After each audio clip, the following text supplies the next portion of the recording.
persistent pushing or pulling that has been happening. It's like a stream or a flow that has been going on. It's just now some of the valves of the flow are opening up in particular directions that's causing some of us who have not been feeling it to feel it even more. I think for some of those folks who have been experiencing the push and the pull for a longer period of time, have developed some muscles around how to respond. So they will probably be able to pivot and rise to the occasion in a moment. I feel like for some who started off doing some of that push and pull work and then kind of got access to more federal funding or got access to other resources, probably rested and allowed some of their push and pull to atrophy. And so we're seeing some of that right now. I feel like that is some of where we are. Now, I do feel like even though there has been a history of push and pull, I do feel like there are some things that are unique to this particular circumstance and condition. I don't know what all of them are, right? I don't know what all of them are, but I do know that that people have been pushed and pulled for a very long time. And I feel like if we're going to make it through this, we're going to need to tap into some of those strategies that were used in place prior to this current administration. And I think it's also going to force us to rely on each other as a community and tap more into coalition building. There's a way in which funders or the owning class in general sometimes can, whether directly or indirectly, divide, because I'm competing with you for this, right? We are both working in the same community, and we need to strategize on how we're going to do this together, and you get this part and I get this part. So I feel like I've already gone on for a long time. So I'm going to stop right there. I agree with what Rasheem says. I think that there's been a lot of push and pull for decades. But I do think this moment is different. One is that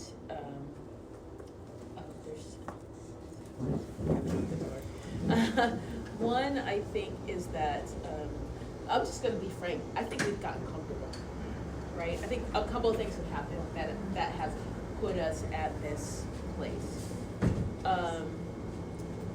This country,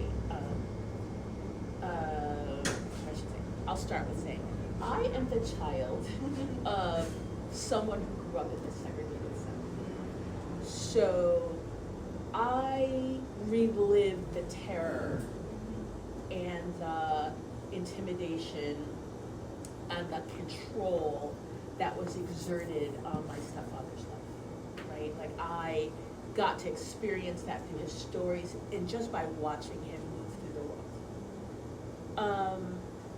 The world sort of changed in response to the 60s, and there became a decorum, right? Where people just didn't say things, and whatever they may have felt, it was hidden.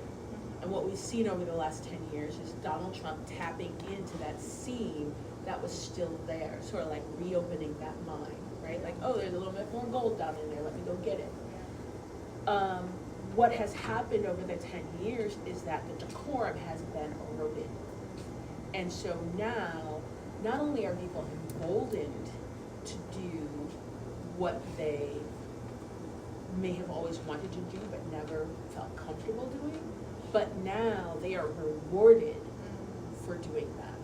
So when I say things are different and it's a new danger, it is, I think, that we're not equipped to face. I think our elders, a lot of them, like Betty Robinson, and have moved on, right? They pass on to a better place. And I think that there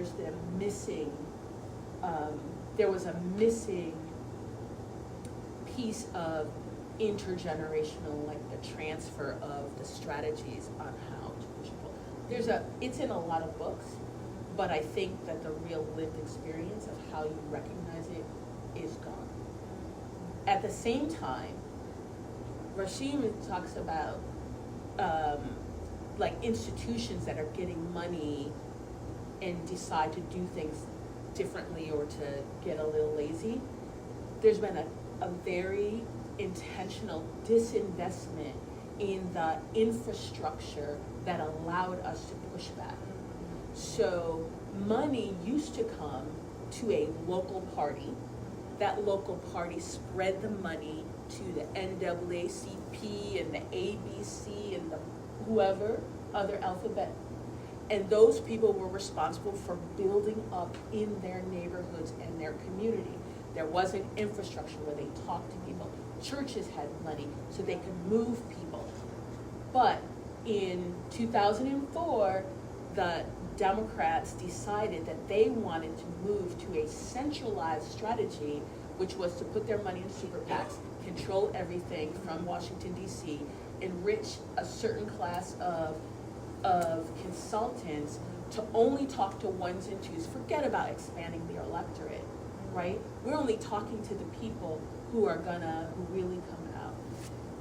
And that disinvestment in us as the people have left us out of the ability to fight as well. Have left us on the sidelines.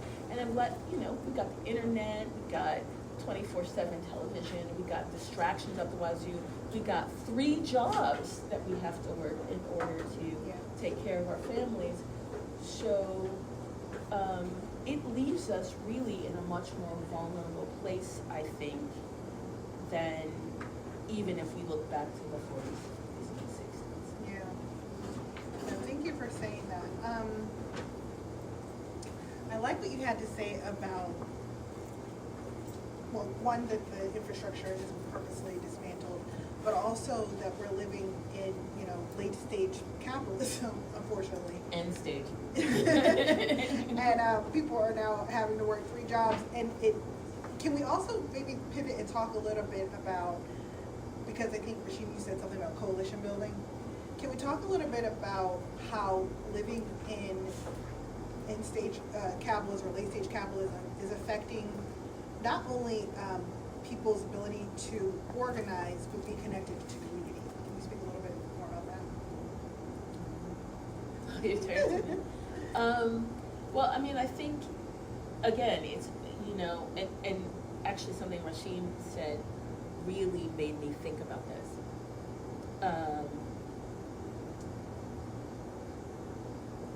A couple of years ago, in Washington, there were a bunch of groups who were trying to pass the John Lewis Voting Rights Act, right? And we tried to get it past I'm looking at Diana back there because she was out there helping me.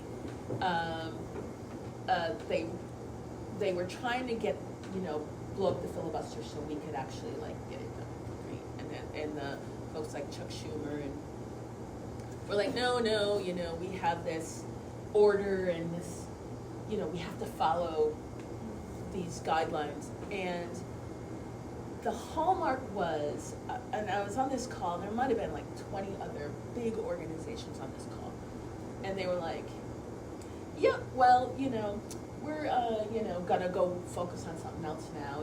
We'll see, we'll come back to this in 10 or 12 years when we have enough power in the Senate.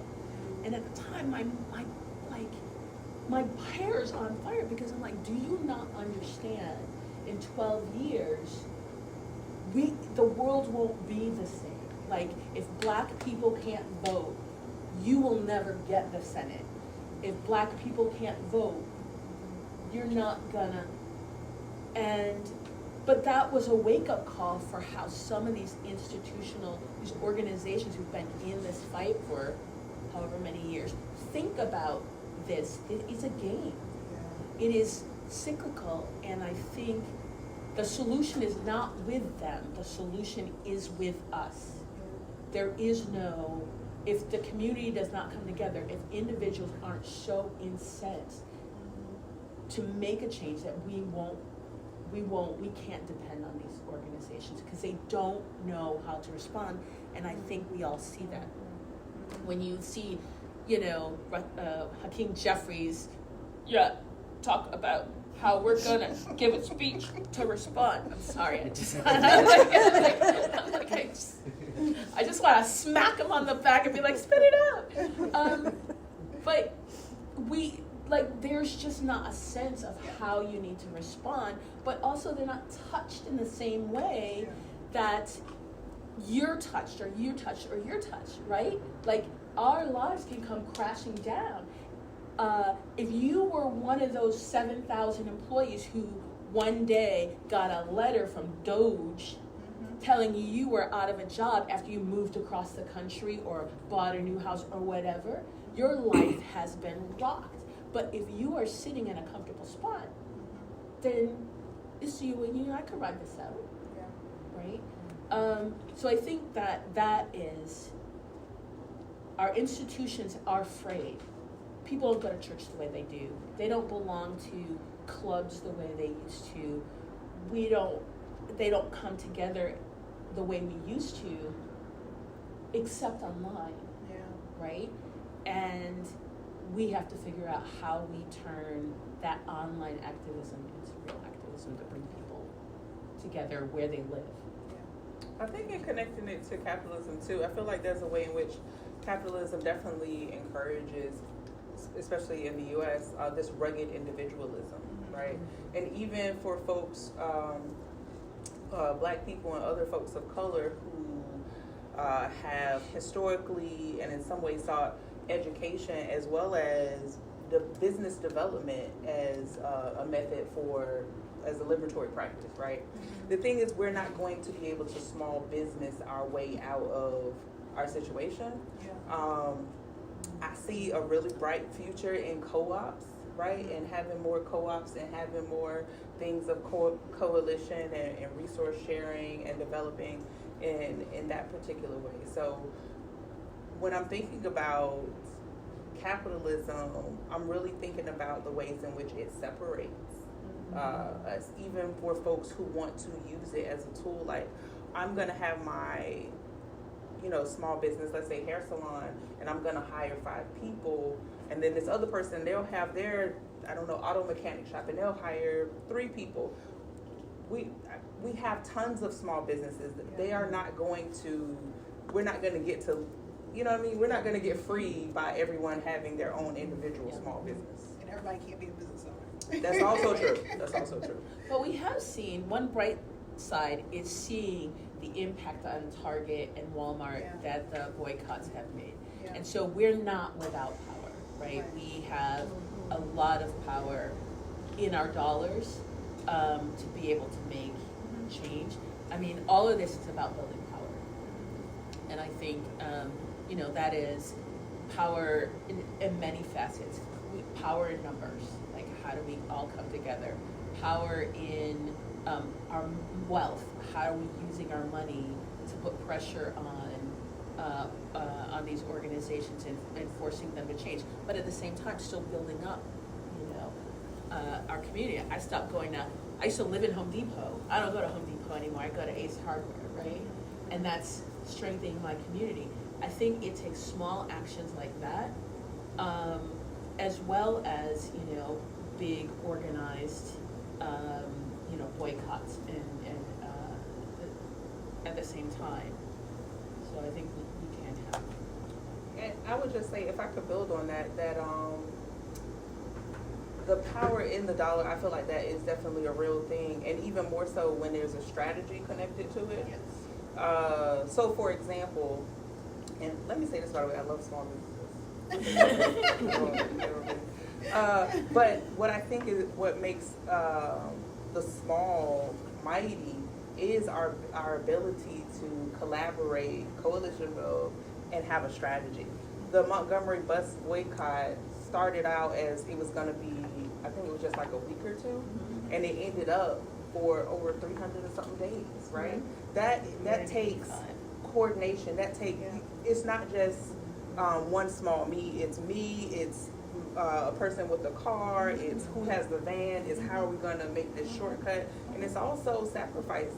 What are we willing to sacrifice now? I mean, we're, you mentioned it earlier, we're a lot more comfortable Like I don't like going places too long that don't have Wi-Fi. Shame on me. But it's true. I'm just being honest. You know what I'm saying? Or even with some of the boycotts when I saw that Amazon might be on the list. I was like, dang, not Amazon. Like I get my stuff in no time with Amazon. So I feel like there is one, we need to absolutely have a strategy with those small pieces. So if a person says to me, I'm an artist and my contribution to the movement is my art, I could get with that. What organization or institution are you tied to where you are leveraging your art in a meaningful way? If you say, my contribution is I teach children, okay, that's great. What organization, strategy, or institution are you tied to leverage that? So when I mentioned, like I said before, small businesses, all of these small businesses out here doing their own thing, but not coming together as a collective strategy, or even a neighborhood where there's an ecosystem there. There's a school in that neighborhood and a store and a grocery store. Even that could be a system of, an internal system of movement that could be mighty. We have these small pieces. It's again about bringing them together because my ancestors had a lot less than I did, you know what I'm saying? And they were able to move further. Folks have probably heard this African proverb, if you want to go fast, go alone, but if you want to go far, go together. So I think really what we need to do right now is try to go together.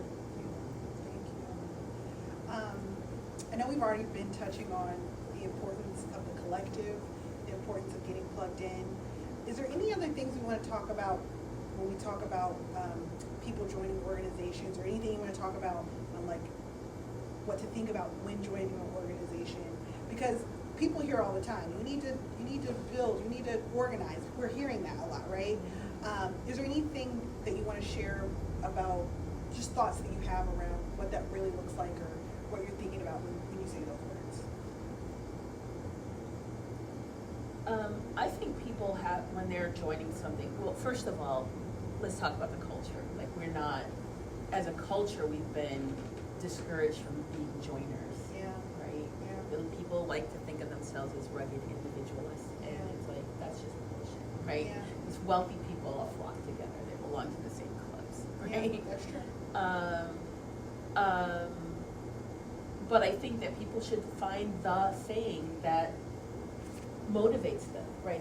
That they can pour themselves into, where they feel validated as part of that group, and that their gifts are appreciated, right?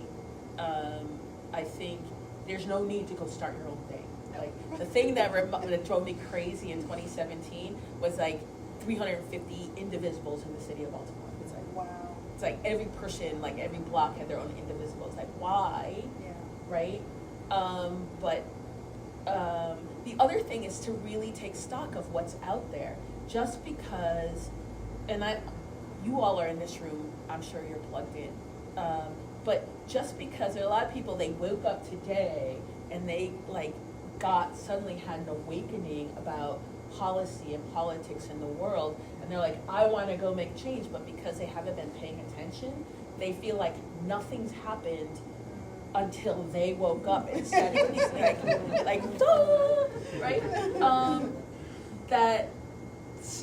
Work is going on. There are people in Baltimore who have been doing the work.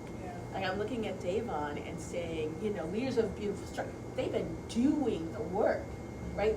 So you don't have to think of another way of doing things. Right. BRJ, doing the work, right? Find some group that's out there that's been doing it and go and learn. You get to learn from people who've been in it for a while, but also the idea that if you just woke up, you still probably have ideas, right?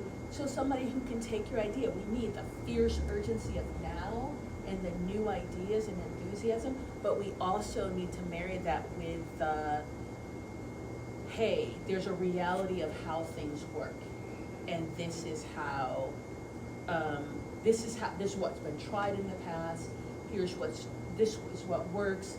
We understand the levers of power, and we understand where the weak points out, because we've been fighting this fight for 10, 15 years, right? Yeah. So we need to marry that, and I think that's one of the things that we're gonna need to overcome, especially as young people get into the movement, because they want to do it their way. And I think you know what? But baby, I don't want you going and smacking your head against the wall, right? Like, let me show you where to apply. If everybody focuses on this brick, we can break down the wall, as opposed to, just battering our bodies. You reminded, oh, sorry, I didn't know if you were done. Yeah. You reminded me of, I'm not a walking book of African proverbs, by the way. I'm actually not. It would be really But you great just reminded me of one that says, the youth can get there quickly, but the elders know the way. I think one of the things that gets broken up is young people are active, but they're separated from their elders. So they don't have that institutional knowledge. They don't have that history to back up all of their, fervor and energy. And so without having that, there's some reinventing the wheel. There's some ageist, interactions, and I think that becomes a problem. On both sides. Absolutely, absolutely. And I think if they had that one, I feel like we could do better as a collective.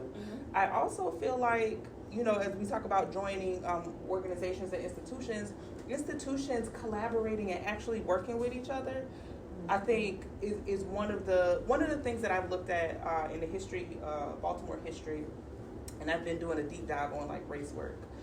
And there was a period of time where Baltimore's NAACP was the second largest NAACP after being nearly non-existent. This is when Lily Mae Carroll Jackson was head of the NAACP. When she joined, she increased the membership so much to they were the second largest.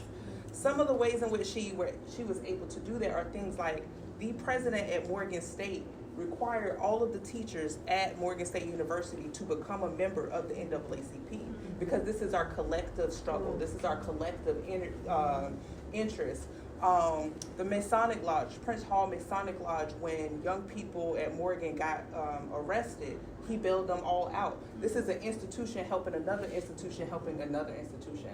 So not only I feel like there's beneficial benefits to us, like one-to-one collaborating and joining organizations, but organizations with similar missions, there's a difference between competing and collaborating.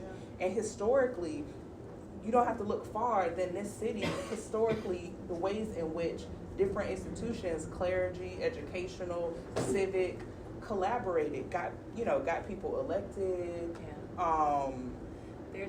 There's a really important reason for that, and it has to do with funders. That organizations that self-funded could do what they wanted to do, and now we're in a situation that largely there are a few funders that fund all the groups, and that everybody has to compete with each other and other groups for the same pot of money. And a lot of times with funders even have, specify how they want things done. So I think that idea that we're in a situation where organizations have to compete against each other for the same pot, that took away that ability to really collaborate. There's also, I think, as there's an influx of, has been an influx of federal funding in the past from what our ancestors had, there's also more of a career out of being an activist. I've seen people have activists as like their job title. Like I'm an activist, which is, I don't know, it's interesting to me. I don't know if I don't know if any of these people on their, thing had activists. They were doing the work of whatever that work is. And so whether they were scholars or poets or writers or educators, they were making a contribution. They were making a contribution to institutions. They were making a contribution to a collective. And it was not just about their individual advancement. I was going to say, as a professional activist,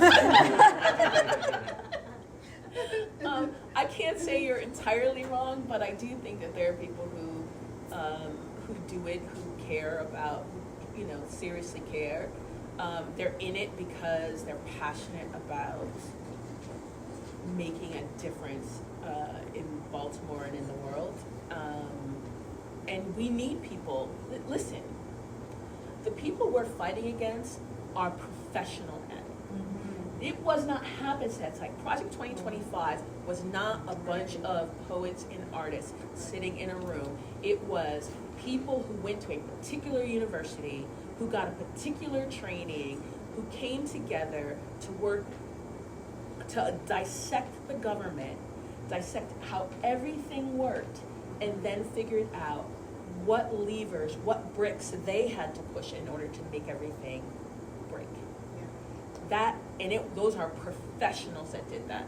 So I'm not gonna discount the people who are professional activists. Somebody, while everybody else is out there living, somebody has to be fighting the fight and pushing forward. Yeah, I mean, I would also add to that all of these people are also professionals on this wall, right? I would say that the person that I mentioned earlier, Lily Mae Carroll Jackson, she's a professional. I would say that the president of Morgan State University at that time, he's a professional. The person at Prince Hall, they're all professionals. So I would say James Baldwin. I'm saying professional activists. Yeah, I would say that they're all professionals. Yeah. And whatever their key thing was, they did it in the service of connected to an institution or organization or a collective of people. Thank you. I wanted to talk a little bit about how we've been talking about collective actions, we've been talking about pushing back. Can we talk about the importance of how we organize and do these works, do this work within our organizations, the importance of having influence on policy change? Can we talk a little bit about that? I want to, it's not an African proverb, it's a little bit of a parable. Gosh, I'm really making myself seem like I just, I believe Nelson Mandela said this parable. So he's talking about this man who's at a body of water. And he's at this body of water, stream, pond, and there's a baby in the water, and he goes in and he gets the baby out of the water. And he is resuscitating the baby, and the baby lives. And he sees another baby, and he goes into the water, and he gets the baby out. He resuscitates the baby lives. And he starts to see a pattern, these babies in the water, and another person comes by, and he said, "What you're doing?" He says, "There's babies in this water, and I'm resuscitating them. Come help me to resuscitate them." And the man says, "No, what I want to do is I want to go up the stream and see where the babies are being put in the water." I think that's what understanding of policy helps us to do. And I feel like all of these things, we need the person who is resuscitating the babies. And we need the person who could go upstream and see where the babies are being put in. And I feel like that is a lot of the work of what I feel like, again, like what policy does. Because I feel like we have a lot of nonprofit organizations that are doing great work with young people that are helping to basically help to decriminalize being young and black, to erase and eliminate barriers and help them to overcome some of these obstacles. And then there are people who are able to change it so that they don't get in the water. Like there is over policing, there is over criminalization, and a lot of that is connected to law and policy. So if we can change some of the law and policy, we can decrease that, and that the person who's doing that good work will, one, have less babies to be able to pull out of the water, and with those babies that they're able to get out of the water, then maybe they could develop them in other ways. It's hard to get to self-efficacy or collective efficacy when you're just so focused on survival. So one of those things that I was thinking about when we were talking about connecting with organizations and institutions is, I think it's a good idea for every organization to have a good understanding of the policies that have the greatest impact on the populations that they care about. And not only that, connect with those policy organizations, because there may be something that I can't do as a 501c3, right? But if you are a business or you're a 501c4, then maybe you can. And so maybe we could talk about, hey, there's this dirt bike policy that's really just criminalizing them for being on dirt bikes? Can we have a conversation about how we navigate that, right? Because I may not know that work, but another person might know that work. And I think that, I'm going to keep saying it till I'm green in the face. Coalition building, connecting, and resource share. And I feel like that's the importance of policy is going upstream to see where the babies are being put in the water. Thank you for that illustration. I agree with that illustration. I think that in this moment, there's a couple of levels that we need to be focused on. Yes, we need to think about the direct service. It hasn't hit us yet, but I think in the next month or two, unemployment, the shortages on the shelves, whatever, the prices of everything is gonna start. We're gonna need those direct services, right? We're gonna need people helping people starting farms and growing food and just passing it, whatever. We're gonna need all of that. I think we're gonna need people who are focused on policy in the state and policy in the city, where we have a lot more influence, right? Like, how much is the Baltimore City Police cooperating with ICE? Right. Like, do they have a detention facility nearby?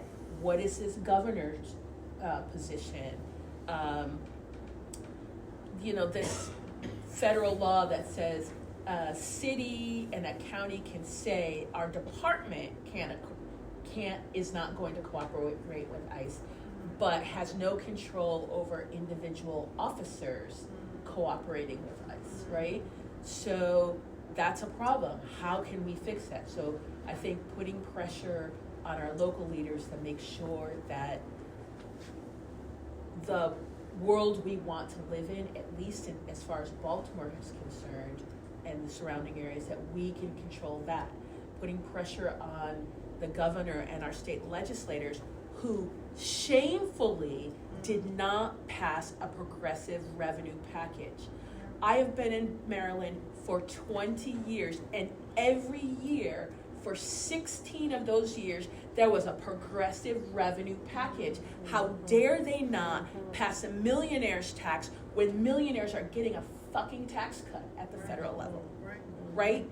Every single, we should be putting pressure on them because it's shameful, Bill Ferguson, shameful that they would rather cut stuff and roll back education at the same time that they're cutting federal funding, rather than go after people with money and have them pay their fair share after years of getting nothing. We have to put pressure on them because we have a governor who wants to be president, right? Why he wants to take over the shit show that's there, I don't know. But we need to be putting pressure on them so that they are doing the right things and that they do something. Because the bottom line is, a whole lot of people in our legislature, in the Maryland General Assembly, will never feel a thing. But a whole lot of their constituents will. We have to make them. Same thing, putting pressure on our congressional delegation, right? And putting pressure on other congressional delegations. Like, we need to be, there's not a whole lot at the federal level of policy we can control, but we can sure make sure that our representatives are standing up, taking the floor, shouting down the president like Al Green, do you know what I mean? As opposed to standing, giving a nice speech somewhere. Right. I don't know if any of you know about the sit-in that happened on the Capitol steps? 2 people sitting on the Capitol steps all day? Tell me what the hell that did, right? That is not, what we need is like more action, and they need some guidance on what it is that they should be doing, I'll be honest. Do you think they need guidance, or do you think that this is purposeful?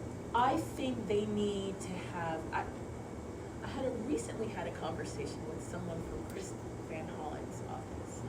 And, we talked about him going to El Salvador. Yeah. And I was just like, wow, that's really great. Like standing up for one of your constituents. That's really, and through the conversation, I garnered that it wasn't I'm mad as hell and I'm not gonna take it anymore. That this happened to my constituent. It was like, how dare you, besmudge the rule of law? And I was just like, we need to put, like, they need to feel that this is about their constituents, that these are real people in real lives, and that we're gonna stand up. Because politicians don't do anything unless they fear they're losing their jobs. Right. So we have to make them, I don't care, or we shouldn't care whether or not who's gonna fill that job.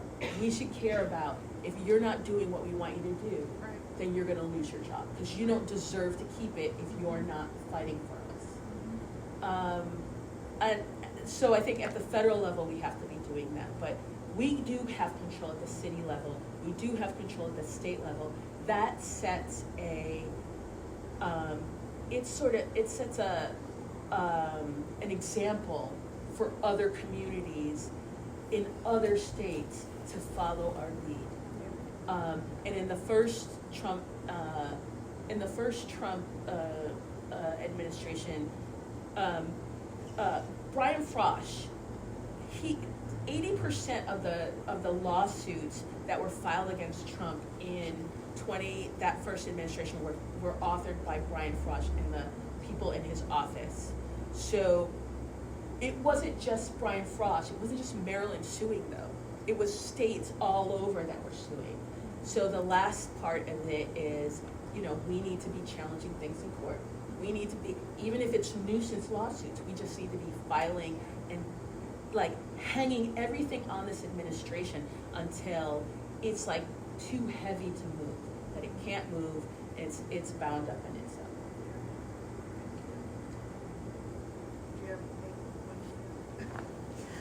So that was all the questions that I have for you all, and I love this back and forth that we had. Is there any last things you want to leave with the audience before we take questions?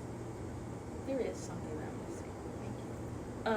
When I started thinking about this, our collective safety, collective security, collective action, I really started thinking about like, what's the new threat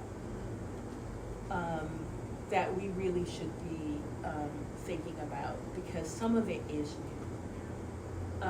And a couple of things come to mind. One is information, right? Something like 75% of the population gets their information from the internet. We know about how reliable that is, right?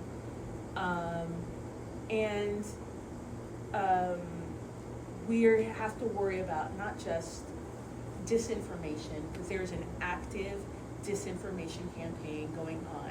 Yeah. We cannot trust, when I was younger, you had Walter Cronkite, or you had, people you could trust. Yeah. I'm not saying that they didn't spin the truth, but there was some degree of, honor, is that veracity to it.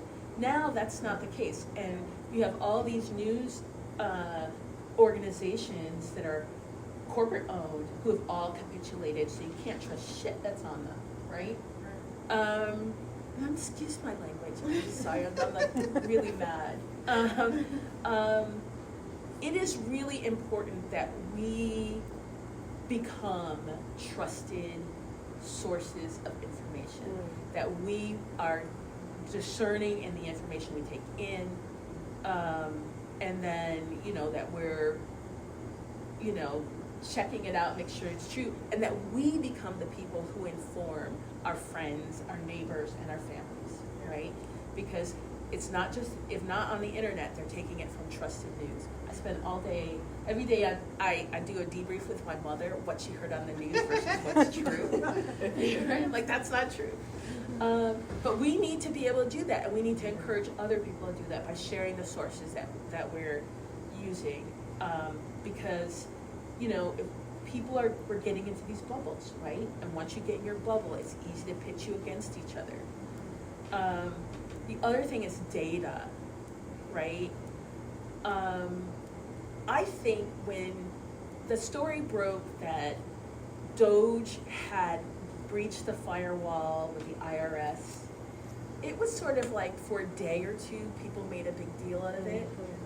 And then it sort of went away. Not nearly as much of a like, oh my God, he's got your banking information now. But then we started seeing people being picked up by ICE, right? How do they know where your child care place is? How do they know where you work? Like, so now we see like just how insidious it is for their, and I don't have, I am making this assumption, I'm making this presumption. There's now a database. The database that's behind the van, let me start there. The database behind the van is the scariest thing you will ever see. I mean, do you all know what the van is, the Voter Action Network? It is a voter file that most campaigns use, Democratic campaigns use, in order to tell who their voters are. They can see how often you vote, how frequently you vote, what district you are, but it's also got every commercial database imaginable attached to it. So I can tell what you buy at the grocery store to within a few. Now imagine you have this very powerful commercial database that's done nothing but aggregate your data. Oh, by the way, every website you've gone to, all your Google traffic, you know. And now you're adding to that information that the government has on you, right? We should all be terrified, right? And add to that now that there's voices, right? That you have all these companies that are doing voice activation where you have to say yes or no or speak to let them know. I'm sorry, that's my water alarm. Hopefully turn off.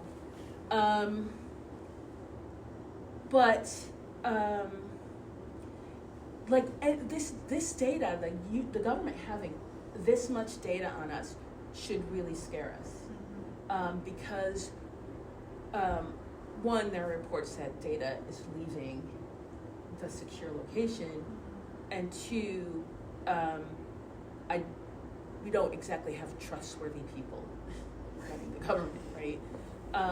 But I'm reading this book, or I read this book called They Thought They Were Free, and it's really about what happened in Germany in the lead up to World War II. And the one thing that they point to that made all of what happened during the Holocaust possible was the amount of data that they had on individuals, that they tracked everybody, they knew family connections, and I think that we should be concerned. We are vulnerable now because of if there's a hacking attack on the US, it's not just something over here now, it's like a unified database that really can put us all at risk. So the use of the data that the government has on us, I think, should really give us pause. And here's where we can actually take a policy stand, is we can push to have more stringent data handling and data and responsibility in our state. We have tough laws, they are not the toughest. We can push our government to strengthen that, right? We can push our city to strengthen that if you're, happen to live in Baltimore City or you happen to live in the state of Maryland, we could have some of the toughest laws to protect our data and protect us from anything that happens to our data. So those are two of the things that I really because I think those are new threats that we haven't faced before. Thank you. Any last thoughts? Thank you both so much for illuminating so many important points for us tonight. Was there any questions or comments? Any questions or comments from the audience? Yeah, you just mentioned data and the state, and I heard there was a proposed bill going to the general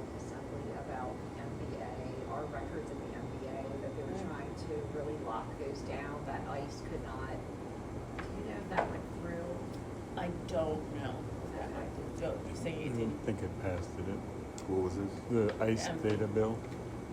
The only thing that passed was the sensitive locations. The data piece did not pass. Yeah. Why would that I mean, Not enough Bill pressure. Ferguson backroom deals. Not enough pressure, because people don't know what's going on in Annapolis. We Yeah, need to start that's, paying that I attention. think is a big part for us.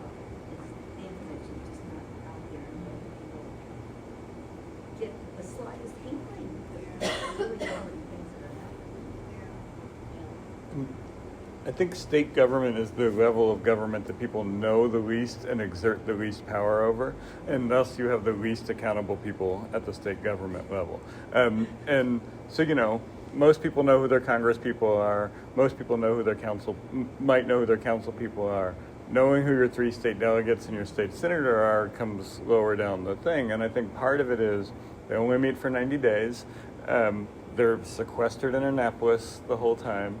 And 80% of them don't face a general election challenge, and 70% of them don't face a primary challenge. So at that point, you start to get people who only are responding to the donors, the party leaders, and the activists, and not to the voters. Because why would they, right? Like, if you don't have a challenger and nobody knows what you do, why do you care what the voters think? And I say to my classes, imagine if you had a boss and he only came to your location once every 4 years, and you knew 3 weeks before he got there that he was coming. Like, what would you do?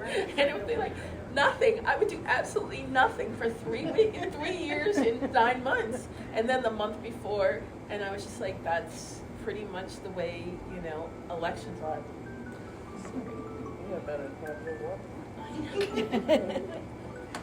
Any other questions or comments?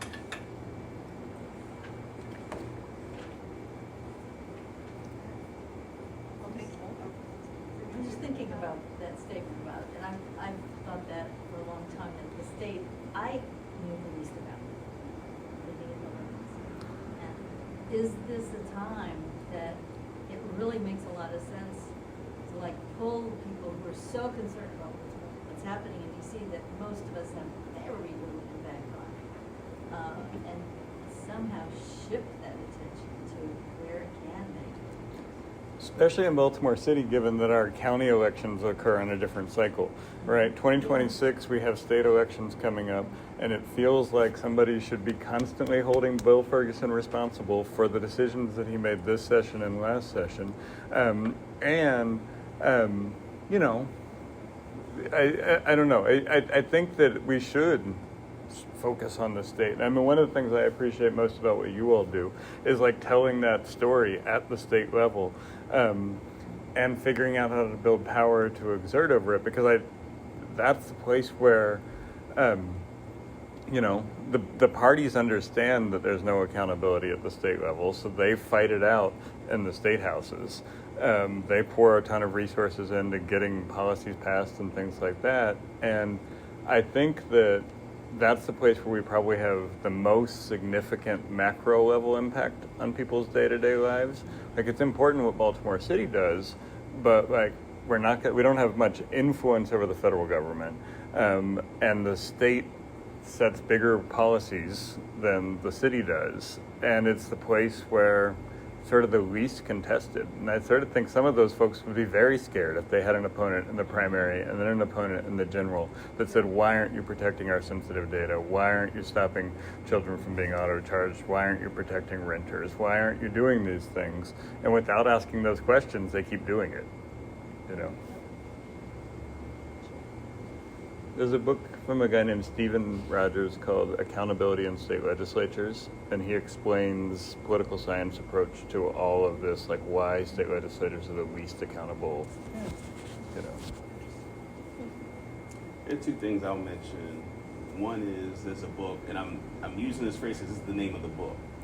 It's a book called Rat Fucking, and it's a book about Republicans after Obama got elected and they controlled the House and the Senate. The Republicans, as a kind of lead up to the Tea Party, pursued a strategy of capturing state legislatures as their primary strategy of building power. And they use that term because state elections are cheap and easy, right? And so that was a big part of how they wielded power. And they took a bunch of state legislatures and governor's mansions around the country. So when you see 2010, the Tea Party and their emergence, it was because of a particular strategy the Republican Party implemented, what they recognized, by the way, Andy's saying, about the absence of people's attention on state legislatures. So I think that's something to keep in mind in terms of the right wing's acknowledgement of that as a part of their strategy of building power and how to counter it. And then one other just kind of direct thing I'll say is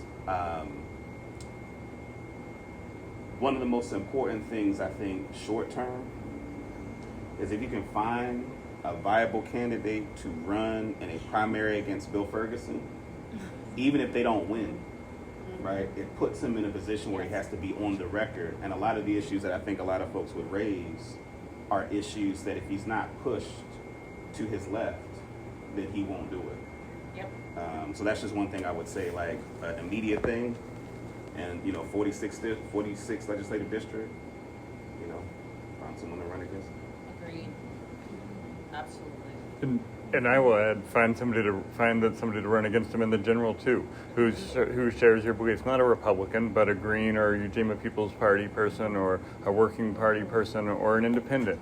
Because if you look at what happened in the 12th and 2020, there was a Democratic challenger against Robert Stokes who got close in the primary, didn't win. There was a Green, Franca Mueller-Paz, who did run and did really well, got 35% against him, and I think showed a lot of his weaknesses to the district. And then this time in the primary, Jermaine Jones was able to beat him.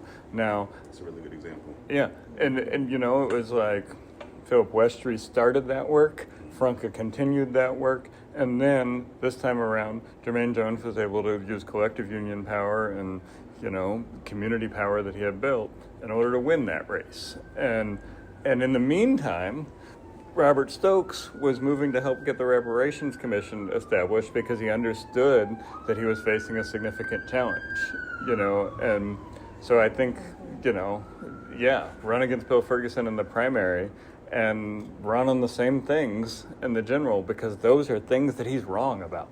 Right? Those are things that he is craven and wrong about, and sorry, this is on the recording, but whatever. It needs to be said, right? And more people need to say it and not be afraid of the consequences that they feel will happen as a result of that, because that's how he keeps power. That's his job, is to make you afraid of those consequences. I mean, literally backroom deals at the last minute to allow MAGA sheriffs to continue their deportation pipeline. Literally, right? Got in the back room with Senate leadership at 11:50 on the night that the Senate was going to do, and killed CASA's bills, because West didn't want to sign them. So, at least that's my opinion. Wait, can you say that again? Yes. Maybe you can help me on this. But CASA had several key bills that had three key bills. Right? And they got everybody to call Bill Ferguson's office and say, support this bill number. He stripped that bill number of almost all of the meaningful content in it. And then in a backroom deal at 11:50 with the leaders of the House and the Senate, worked to strip that stuff out, rebundle it into a new bill that still had the same number. So the next day people were like, yes, that bill passed, but it didn't have the solid protections of sensitive places. It didn't have the ending of the 287G agreements, which allows sheriffs and MAGA counties to run a deportation pipeline, and it didn't have the data protections. And so the next day, there were a lot of people who were like, yes, it worked. We got him to pass this bill. And Democratic legislators were celebrating that they got him to pass it. And it is like, no, he passed it stripped of all the meaningful parts that would have protected immigrants in a significant way. And if there's any worse way to use a veto-proof majority of both houses in the legislature and control of every statewide elected constitutional office, I haven't seen it, So did I get that right? Mm-hmm. Yeah. And I mean, I think there's plenty of things like that where, Maryland has the highest rate of evictions in the country. No protection for renters this year. In fact, they were close to passing bills that would have made it easier to evict people. And Wow. Maryland auto charging.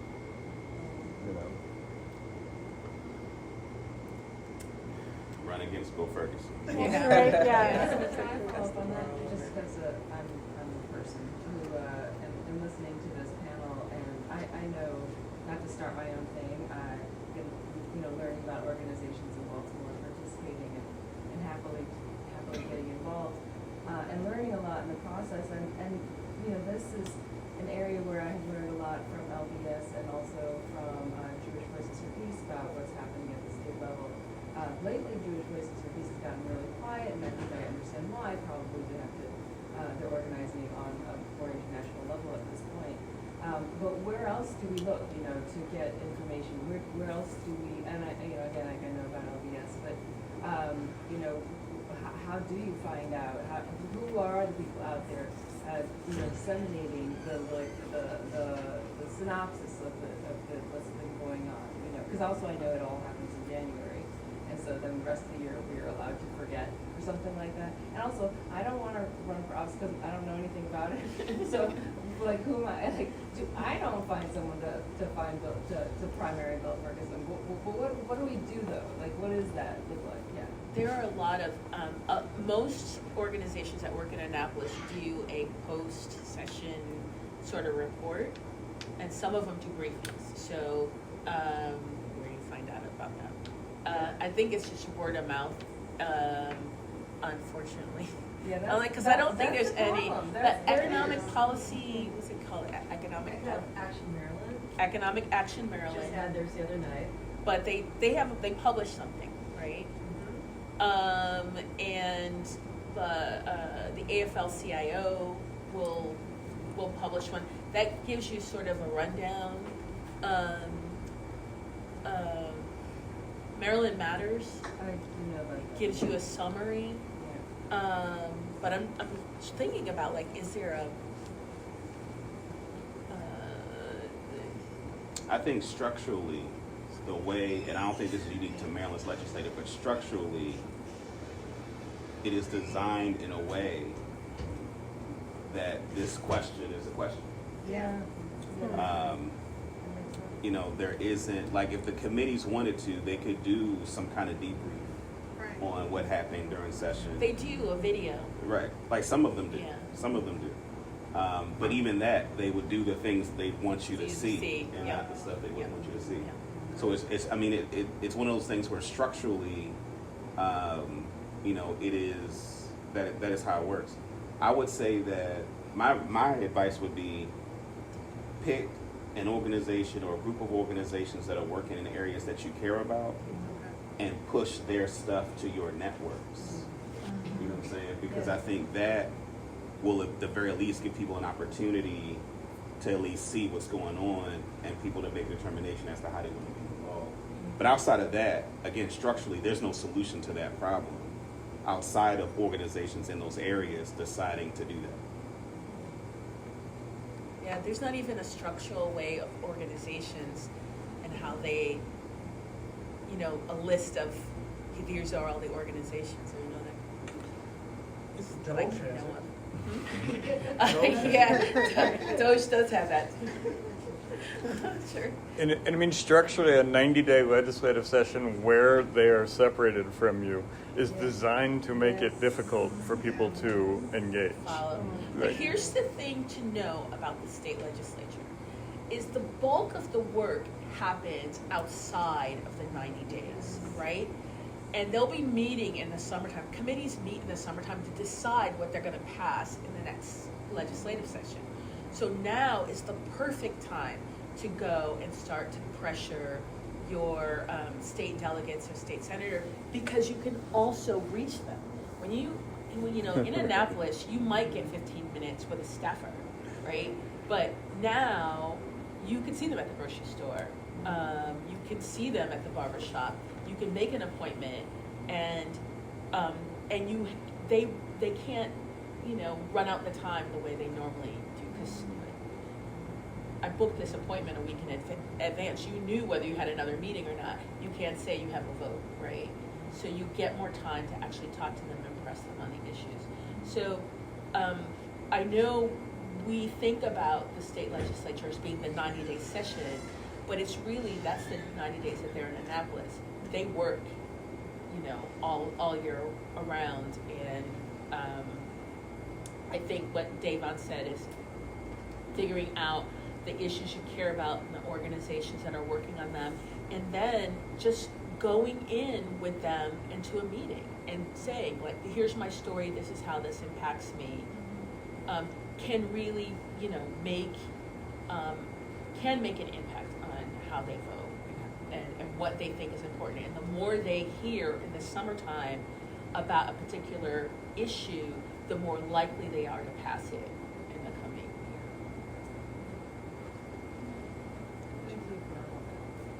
I did not know committees met in the summer. Yeah, I they did do not the know best this was a tests. key time to do It's really stuff. good. Okay, Yeah. wow. They do their organizing meetings in the summer, and between July and September, Okay. and they decide what it is they're going to pass. So even before the pre-file comes, right? They know that. They know what Yeah. they're going to work on. And if you are running against Bill Ferguson and you can figure out what that stuff is, then you can start talking about what he's going to do. Like, I think you knew and I knew and a couple of folks knew these immigration bills were not going to pass. They were going to do whatever they could, or at least thought we knew, and we're right. But if you are running and you're thinking about running or you're working on a campaign or you're supporting it, figure out what you think they're going to do and start talking about it before they do it, because then people will be like, oh, like you understand how how it works. And so it's like if another set of immigration bills come up next semester or next session, and you're running against Bill Ferguson or Antonio Hayes or whatever, figure out what they're going to do and start saying that ahead of time, and. But the other thing is not to let them get away with the fact that they watered down and killed the bill. Right. Like the main people carrying that bill, the main organization carrying those immigration bills, they may not be able to make a stink because by them making a stink, they run the risk of the bills being DOA next session. Yeah. But people not associated with that group, people who are just care about it, they can make a stink about it. You can show up at a Bill Ferguson fundraiser or a Bill Ferguson forum and say, why did this bill get gutted? Why are you, a Democrat who ran as a progressive, allowing Republican districts to cooperate with ICE, right? He's not just a Baltimore senator. He is the president of the Senate, so he represents the whole state, right? He answers to the whole state. So those are questions that we can pose to him and make it uncomfortable, because the whole thing that the intimidation is that they use against the groups who, if you're a housing advocate and you're pushing for housing, and they know that you are the organization pushing for housing, they can kill your bill or threaten to kill your bill. There's nothing you can say about it, because if you want a housing bill in the future, they know that you're gonna not say anything. Which is why, to go to Rasheem's point, you need organizations and you need supporters outside of that organization to be vocal about it. If it pisses you off, you have to show up and say something about it. And if there's one thing I want to leave with, is that you don't have to go to protests if that's not your thing. But show up somehow, whether that's signing a petition, making a phone call, sending an email, going to a fundraiser, going to a forum. Show up, because not showing up is the thing that's going to get us in trouble, right? And the goal is, whether we're talking about the state legislature, it's not as extreme as what's going on at the federal level, but the same intimidation works, right? There's just, when I started in Annapolis, they would have voting sessions, and we have a public meetings law, right? That says if there are more than 5 people on a committee, it has to be open to a public. But if you worked in Annapolis, you could not go into a voting session, even though it was a public meeting. So you'd walk into the room, they'd be voting and debating on your bill. You could not stay in the room, because if you represented a union or an organization and they knew what organization that was and they saw you in there, your bill wasn't gonna pass. Right? That's how much control the leadership and the had over what happens. They don't want the backroom deals known, right? They don't want the things that they say in their committee room known. They don't want you to know what they really think about Baltimore City, right? We used to send students in. We sent students in with a reporter. Be like, you're taping all this, right? They didn't know where the students were, but we would know all the stuff that was said, right? And so my thing is like, we have to be able to put the same pressure and get control of our government at the state level and at the federal level. That's all. Thank you so much. It's very informative. I think that, the more we know, the more we know how to fight back. So even though this can feel daunting and overwhelming, I appreciate you knowing so much about